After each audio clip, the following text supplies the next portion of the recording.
തമിഴ്നാട്ടിലെ പ്രശസ്തമായിട്ടുള്ള ഒരു കോളേജിന്റെ ഗേൾസ് ഹോസ്റ്റലിൽ തൂങ്ങി മരിച്ച ഒരു വിദ്യാർത്ഥിനിയുടെ പ്രേതം കാരണം ആ കെട്ടിടം ഉപേക്ഷിക്കപ്പെട്ടു.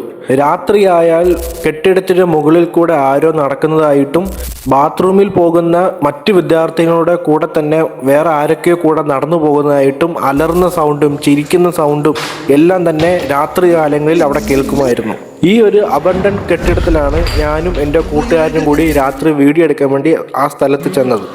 അവിടെ ഞങ്ങൾക്കുണ്ടായത് ഒരിക്കലും മറക്കാനാവാത്ത സംഭവങ്ങളായിരുന്നു. എൻ്റെ കൂടെ വന്ന കൂട്ടുകാരന് തൊട്ടു മേലെ തന്നെ ആ പ്രേതം എത്തി നോക്കുന്ന ദൃശ്യമാണ് ഇപ്പോൾ നിങ്ങൾ കാണാൻ പോകുന്നത്.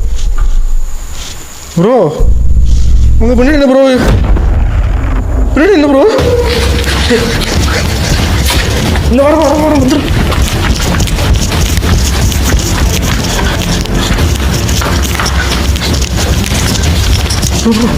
என்னாச்சு